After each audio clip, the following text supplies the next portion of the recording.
이게 증거 불충분으로 권 의원을 무혐의 처분했는데 이때 그런 무혐의 처분을 내린 강릉지청장이 누군지 아세요? 국정원 수사방해 혐의를 받고 있는 장호중 전 부산지검장입니다. 근데 이분은요.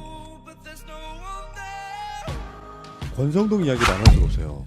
저 제일 궁금한 거 하나만 얘기해도 돼요? 예. 제가 홍종학 내정자에 대해서는 정말 언론이 기사를 쏟아내고 있어요. 제가 보기엔 비난성 편파 기사들이 많은데 지금 강원랜드 같은 경우는요. 5.18, 6.25 518명을 뽑았는데 625명이 청탁자다. 그러니까 100%가 청탁자인 거예요. 그리고 거기에서 가장 많이 등장하는 이름! 그런데 기사가 없어요. 권성동. 네, 왜 심층 취재 탐사 보도가 없는 건가요? 이 강원랜드와 권성동 법사위원장 관련해서는. 그러니까 이렇게 봅니다. 자유한국당이라고는 제1야당이 있는데 거기에 당대표부터 지금 뇌물, 난 그렇게 이야기하고 싶어요. 뇌물이 있냐 아니냐는 차치하더라도 이 양반이 그 홍준표 씨가 대선 토론 때도 계속 뇌물 이야기를 했잖아요. 결국에는 뇌물이라고 보는데 포괄적 뇌물이에요. 어떻게 됐건. 지금 확정 판결도 안 난 사람이고 문제는 그 당에 있는 국회 법사위원장이라고 하는 사람. 법사위원장은 이제 검찰도 뭐 감시를 하지만 결론적으로 사법부 감시 영역이 더 크잖아요. 네. 근데 그 권성동이라고 하는 국회 법사위원장이 얽혀있는 이 문제를 보고 있으면 네. 굉장히 요지경인 게 뭐 권성동 씨가 국회 법사위원장으로 있으면서 어쨌다 이런 것보다 지금 강원랜드 관련해가지고요. 좀 굉장히 묘하게 얽혀있는데 그러니까 어떤 교회를 가요. 교회를 가서 돈을 주고 나옵니다. 50만 원 현찰로. 목사님한테 직접 줬다. 처음에 네. 이렇게 된 거죠. 그런데 그 목사 쪽은 이틀 만인가 돌려줬다고 해요. 근데 이제 이게 선관위 쪽으로 들어가게 됩니다. 불법 선거운동으로. 네. 그래가지고 이 목사를 나중엔 이제 회유해서 그게 진술을 번복하게 만드는 사람이 바로 김아무개 씨라고 하는 사람인데 김 목사의 사촌 동생이에요. 근데 이 사람이 누구였냐면 권성동의 명륜고 동창이고요. 2009년 초선 당시 때 홍보 기획실장을 맡았던 사람이에요. 그 관계가 있는 거예요. 그래서 네. 그 김 씨, 그러니까 그 목사가 선관위에 가가지고 이건 잘못된 거다라고 이렇게 무마하게끔 만들어준 대표적인 동반 당사자가 강원랜드 사회이사로 발탁돼요. 네. 올해 3월 때, 그러니까 2014년부터 올해 3월까지 활동했다는 거예요. 그러니까 자기가 법적으로 좀 클리어를 해주는 차원에서 노력했던 사람이 바로 그 대가로 강원랜드라고 하는 공기업이 들어가서 사회감사를 하고 돈을 받아왔다는 거 아니에요? 근데 여기 이상한 게요. 예. 당시 강원선거관리위원회는 권 의원의 선거법 위반 혐의를 단정했다고 합니다. 단정. 이건 100% 예, 이건 100%다. 위반이다. 그런데 핵심 증인의 진술을 번복하도록 만들었다. 권 의원 쪽이. 그래서 그 목사는 일설에 따르면 그 번복하고 나서 며칠 동안 설교도 못했다는 후문이에요. 그런데 그 의혹까지도 검찰에 제기했다고 합니다. 선관위가. 근데 그걸 검찰이 안 받아들였는데요. 이게 증거 불충분으로 권 의원을 무혐의 처분했는데 이때 그런 무혐의 처분을 내린 강릉지청장이 누군지 아세요? 국정원 수사방해 혐의를 받고 있는 장호중 전 부산지검장입니다. 근데 이분은요. 남재준과 7인의 가운데 하나라는 의혹도 받고 있더라고요. 이렇게 부패했었구나. 이게 일단 조금이 나온 거라도 이렇게 보면 이런 식의 권력 카르텔이 얼마나 많을까. 그러니까요. 거꾸로도 많겠죠. 최민희 의원은 이게 판사건 누구건 로봇가 아니기 때문에 사적 감정에 개입하면 어떻게 검찰이 구형한 거를 똑같이 때리냐. 이거 있잖아요. 만약에 뭐 그럴 리는 없겠지만 의원님 불안하시지만 확정 판결이 그렇게 나오면 이 사람은 내가 봤을 때 내가 끝까지 쫓아다닐 거야. 그 판사. 이름 알려드릴게요. 이게 강원랜드 같은 국정감사 대상인 공기업 부류가요. 무려 한 200~300개 된다고 해요. 거기에 지난 9년 동안 얼마나 많은 그런 식의 취업비리, 청탁비리, 오죽했으면 문재인 대통령이 얼마나 심각하게 느꼈으면 며칠 전에 청와대에서 취업비리 염단하라 뭐 이런 식의 얘기가 나왔거든요. 엄단해야 돼요. 네. 그리고 그게 법적으로 안 된다 이런 얘기인데 네. 그럼 특별법을 만들어서라도 그럼요. 저는 해야 된다고 생각합니다. 지금 전수조사하고 있다고도 하고 뭐 제보도 받는다고 하는데 뭐 네. 이런 얘기는 있어요. 그 기간이 한 달밖에 안 돼갖고 다 할 수 있겠냐. 근데 공공기관, 공기업 이런 데 그런 식으로 취업 비리가 되면요. 더군다나 진짜 문재인 대통령 말씀처럼 예. 청년들 일자리가 그렇게 부족한데 다 그런 식으로 일자리 들어가 버려. 아는 사람들이. 네. 공공기관만 뭐 그렇겠냐 하시겠지만 일반 사기업도 마찬가지일 거예요. 사기업도. 근데 사기업은 기준이 있어요. 그러니까 사기업도 약간 크지 않은데 이런 네. 데는 예를 들면 권성동 같은 사람들, 정치 권력 있는 사람들 그 지역 내에서만 해도 그렇게 취업시키는 데가 한두 군데가 있냐고요.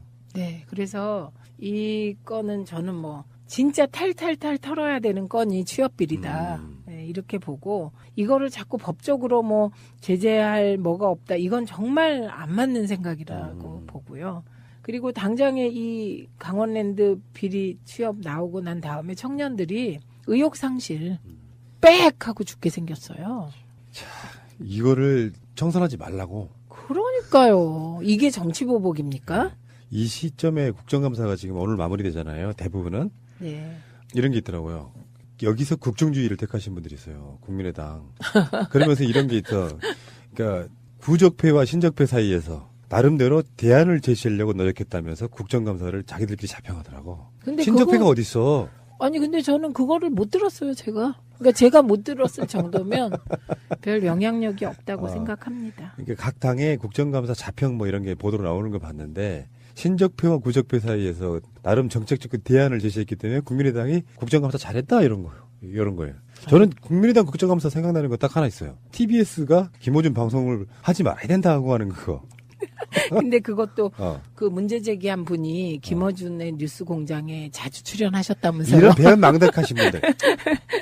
그때 그래서 그 법적으로 이제 그게 그 유권에서 비슷한 게 나왔는데 교통방송에서의 교통만 해야 된다는 그 규정 자체가 예를 들어 기존의 방송법으로 보면 뭐 보도, 교양, 오락 이렇게 정해져 있잖아요. 거기에 속하지 않는다는 거예요. 그래서 그게 불법이 아니다라는 식으로 유권 해석이 나오더라고요. 이거 오랜 논쟁이에요. 네, 네. 그리고 방송위원회 때도 예를 들면 CBS. 음. CBS가 종교방송인데 CBS의 시사 프로그램들이 유명하잖아요. 그래서 그 CBS에 대해서 CBS가 민주정부의 우호적이면 막 그때 한나라당이 뭐 난리치고 그랬거든요. 그렇죠. 예, 근데 결국은 그 소위 교양의 범위라는 게 굉장히 광범위하게 해석될 수 있기 때문에 끝난 논쟁을 TBS 콕 찍어가지고 예, 사실 뭐 제가 생각하기엔 자유한국당 쪽에서 김어준이 자유한국당에 대해서 아주 비판적인 태도를 취하는 게 정말 아프긴 할 겁니다. 푸나님도 예, 그렇고. 그러니까 이런 건 있어요. 이게 이를테면 기존의 시각들이라는 게 있잖아요. 네. 여론은 지상파나 조중동이 형성한다. 거기에 이제 정편이 뛰어들었고요. 네. 근데 그 과정에서 팟캐스트라고는 이 분야가 물론 지금 현재 그 네, TBS를 네. 팟캐스트로 분류하기는 어렵지만 네. 팟캐스트 내의 어떤 팟캐스트 주도 세력들이 네. 이런 시장에서 굉장히 많은 비중을 차지하고 있다는 반증이기도 한 거죠, 이제는. 그렇죠. 그런데 팟캐스트를 어떻게 할 수는 없어요. 1인 미디어고 뭐 지원받는 것도 없고. 그러니까 사실은 제멋대로 미디어잖아요. 예. 그렇기 때문에 어떻게 할 수 없는데 TBS가 고리로서 잡힌 거죠. 예. 어쨌든 뭐 자기 자신들에 대한 뭐 자화자찬 이런 식으로 진짜 핵심 극정주의로 가고 있는 것 같고. 국민의당 그런데 네. 저는 자유한국당은 살아나기가 힘들다고 생각을 합니다. 그 이유는 이거는 자유한국당뿐만 아니라 위대한 시민의 시대 이 개념을 이해하지 못하면 맞습니다. 예, 그거는 뭐 적금한 거 조금 정치적 적금을 쓰시다가 그건 이 시대의 흐름에 같이 갈 수 없다고 생각합니다. 이런 건 있죠. 이런 걸 다루다 보면은 향후 미래에는 어떻게 될까도 생각을 막 해보잖아요. 네, 그러면 그러니까 이 분위기가 저는 예전처럼 되돌리긴 힘들다고 보거든요. 네, 예전처럼 막 이렇게 극렬하게 싸움 붙여가지고 저는 이렇게 문재인 대통령이 영리하다고 보는 게 국민들끼리 싸움 못하게 만들어놨어요. 일단은 네, 그 못하게 만들어놓은 상태에서 여론은 빗발치지 않아요. 예전처럼 막 자유한국당 지지하겠다는 분위기가 없어요. 네. 그러면 이 분위기가 계속 갈 거라고 보는 거거든요.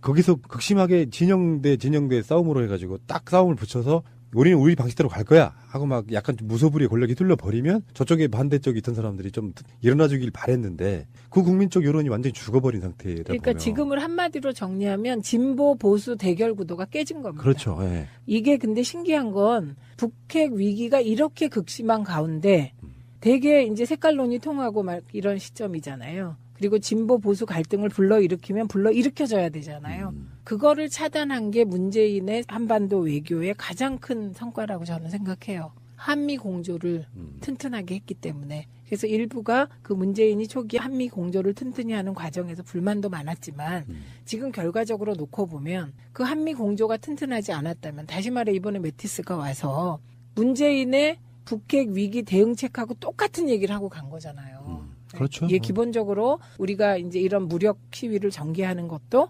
외교적 평화적으로 해결하기 위한 거다. 문재인 대통령하고 똑같은 말을. 그러니까 어느 때보다 한미 공조가 튼튼하다. 이걸 하고 간 것이 진보 보수 구도를 북핵 위기에 카드로도 쓸 수 없게 만든 거죠. 그리고 진짜 코미디 벌어진 거 아시죠? 아주 미국에서 이례적인 예. 관계자 얘기가 나왔잖아요. 밤을 쪼갤 수가 없어서 그랬다. 이 말. 그리고 국회에서 트럼프가 연설하는 건 아주 이례적인 거다. 이렇게. 하도 우리나라 이 특히 언론들이 안철수 씨. 흔드니까. 아우 정말 안철수 씨는 아무 근거도 없이 힘들어요. 정말 이해가 안 되는 분이고요. 그런 이야기를 하나 드리고 싶어요. 제가 방송을 이제 정권 교체 이후에 그 어떤 방향성 잡았던 것 중에 하나인데요. 일희일비하지 말자가 숨어있는 우리 방송 실훈 같은 거예요. 네. 박성진 막 화내고 비판하지 않고 사드 그게 아니고 기다리고 지켜본다는 의미는 뭐 농반 진반으로 문재인 오용방송 하겠다 이런 개념이 약간 다른 거예요. 네. 오용방송이라는 개념은 그냥 우리끼리 자조적으로 그냥 웃자고 하는 소리고 사람의 진정성을 믿으면 기다려보자. 그냥 지나가는 법은 없을 거다. 네. 그리고 나서 시간이 좀 몇 개월 지난 뒤에 뭔가가 나와요. 그러면 욕했던 사람들이 또 미안해. 그러니까 비판을 할 수 있다고 봐요. 뭐가 잘못됐으면. 근데 조금 예의는 조금. 그러니까 비판을 할 때 어떻게 하면 좋으냐면은 네. 제가 항상 드리는 말씀으로 네. 확 놔버리는 형태. 난 문재인 싫어요. 이렇게 놔버리는 형태가 아니라 이건 잘못됐지만 그래도 나는 문재인 대통령 진정성 믿는다. 이렇게 가면 자기들도 나중에 할 말이 있는 거거든요. 근데 이 정치적 스탠스에서 정치인이든 일반인이든 놔버리는 형태로 갔잖아요. 그러면 내가 틀렸던 거를 쉴드 치기 위해서 이상한 형태로 또 같이 더 무리를 뭐랄까 좀 잘못된 형태로 가서 결국에는 이상하게 안티가 돼버리더라고요. 그러니까 예. 내가 말을 놓거나 상대방에 대한 어떤 가치를 놓을 때 지지하는 분들 입장에서도 일희일비하지 말고 지지를 하는데 비판하시라 이렇게 말씀드리고 싶어요. 다만 네. 비판하는 방식이 완전히 적으로 돌리는 비판하지 마라. 네. 예, 그렇게 말씀. 그리고 또 비판을 하는 분들에 대한 그 문꿀 오소리, 예, 푸나님을 비롯한 문꿀 오소리님들의 태도도 조금 유연해질 필요가 있겠다. 이 정도 되면은 네, 이제 왜냐면 우리가 이제 누군가가 비판했을 때 막 경직된 반응을 보이는 건 그 비판이 뭐 지금 문재인 대통령 지지율 70%가 계속 유지되는 상황에서 막 이렇게 타격을 줄 때인데 그런 상황이 아닌 것 같습니다. 예, 그래서 조금 유연하게 비판을 받아들이실 필요도 있겠다. 예, 이런 생각입니다. 지지도 이렇게 확장하는 형태로 가서 그 기반이 좀 넓어지면 네. 개혁은 훨씬 쉬워질 거다 이렇게 말씀드리고요. 그 우리 동네 그 어르신들 제가 요새 맨날 하는 일이 어르신들 나들이 인사거든요. 그게 새벽 6시부터 또 가고 막 이래요.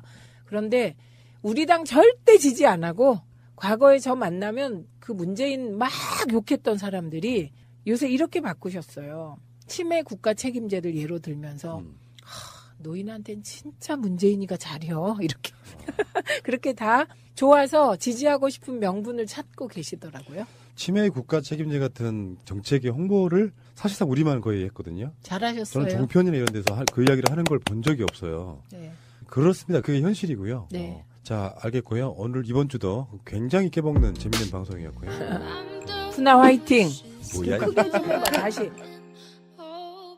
서로 사회이사. 네. 올해 3월 때, 그러니까 2014년부터 올해 3월까지 활동했다는 거예요. 그러니까 자기가 법적으로 좀 클리어를 해주는 차원에서 노력했던 사람이 바로 그 대가로 강원랜드라고 하는 공기업이 들어가서 사회감사를 하고 돈을 받아왔다는 거 아니에요? 근데 여기 이상한 게요. 예. 당시 강원선거관리위원회는 권 의원의 선거법 위반 혐의를 단정했다고 합니다. 단정. 이건 100% 예, 이건 100%다. 위반이다. 그런데 핵심 증인의 진술을 번복하도록 만들었다. 권 의원 쪽이. 그래서 그 목사는 일설에 따르면 그 번복하고 나서 며칠 동안 설교도 못했다는 후문이에요. 그런데 그 의혹까지도 검찰에 제기했다고 합니다. 선관위가. 근데 그걸 검찰이 안 받아들였는데요. 이게 증거 불충분으로 권 의원을 무혐의 처분했는데 이때 그런 무혐의 처분을 내린 강릉지청장이 누군지 아세요? 국정원 수사방해 혐의를 받고 있는 장호중 전 부산지검장입니다. 근데 이분은요. 남재준과 7인의 가운데 하나라는 의혹도 받고 있더라고요. 이렇게 부패했었구나. 이게 일단 조금이 나온 거라도 이렇게 보면 이런 식의 권력 카르텔이 얼마나 많을까. 그러니까요. 거꾸로도 많겠죠. 최민희 의원은 이게 판사건 누구건 로버트가 아니기 때문에 사적 감정에 개입하면 어떻게 검찰이 구형한 거를 똑같이 때리냐 이거 있잖아요. 만약에 뭐 그럴 리는 없겠지만 의원님 불안불안하시지만 확정 판결이 그렇게 나오면 이 사람은 내가 봤을 때 내가 끝까지 쫓아다닐 거야. 그 판사. 이름 알려드릴게요. 이게 강원랜드 같은 국정감사 대상인 공기업 부류가요. 왜 심층 취재 탐사 보도가 없는 건가요? 이 광원랜드와 권성동 법사위원장 관련해서는. 그러니까 이렇게 봅니다. 자유한국당이라고는 제1야당이 있는데 거기에 당대표부터 지금 뇌물 난 그렇게 이야기하고 싶어요. 뇌물이 있냐 아니냐는 차치하더라도 이 양반이 그 홍준표 씨가 대선 토론 때도 계속 뇌물 이야기를 했잖아요. 결국에는 뇌물이라고 보는데 포괄적 뇌물이에요. 어떻게 됐건. 지금 확정 판결도 안 난 사람이고 문제는 그 당에 있는 국회 법사위원장이라고 하는 사람. 법사위원장은 이제 검찰도 뭐 감시를 하지만 결론적으로 사법부 감시 영역이 더 크잖아요. 네. 근데 그 권성동이라고 하는 국회 법사위원장이 얽혀있는 이 문제를 보고 있으면 네. 굉장히 요지경인 게 뭐 권성동 씨가 국회 법사위원장으로 있으면서 어쨌다 이게 증거 불충분으로 권 의원을 무혐의 처분했는데 이때 그런 무혐의 처분을 내린 강릉지청장이 누군지 아세요? 국정원 수사방해 혐의를 받고 있는 장호중 전 부산지검장입니다. 근데 이분은요. 권성동 이야기를 안 할 수가 없어요. 저 제일 궁금한 거 하나만 얘기해도 돼요? 네. 제가 홍종학 내정자에 대해서는 정말 언론이 기사를 쏟아내고 있어요. 제가 보기엔 비난성 편파 기사들이 많은데 지금 강원랜드 같은 경우는요. 5.18, 6.25 518명을 뽑았는데 625명이 청탁자다. 그러니까 100%가 청탁자인 거예요. 그리고 거기에서 가장 많이 등장하는 이름. 그런데 기사가 없어요. 권성동. 네, 왜? 그런 것보다 지금 강원랜드 관련해 가지고요. 좀 굉장히 묘하게 얽혀 있는데 그러니까 어떤 교회를 가요. 교회를 가서 돈을 주고 나옵니다. 50만 원 현찰로. 목사님한테 직접 줬다. 처음에 네. 이렇게 된 거죠. 그런데 그 목사 쪽은 이틀 만인가 돌려줬다고 해요. 근데 이제 이게 선관위 쪽으로 들어가게 됩니다. 불법 선거운동으로. 네. 그래가지고 이 목사를 나중엔 이제 회유해서 그게 진술을 번복하게 만드는 사람이 바로 김아무개 씨라고 하는 사람인데 김 목사의 사촌 동생이에요. 근데 이 사람이 누구였냐면 권성동의 명륜고 동창이고요. 2009년 초선 당시 때 홍보 기획실장을 맡았던 사람이에요. 그 관계가 있는 거예요. 그래서 네. 그 김 씨, 그러니까 그 목사가 선관위에 가가지고 이건 잘못된 거다라고 이렇게 무마하게끔 만들어준 대표적인 동반 당사자가 강원랜드 사회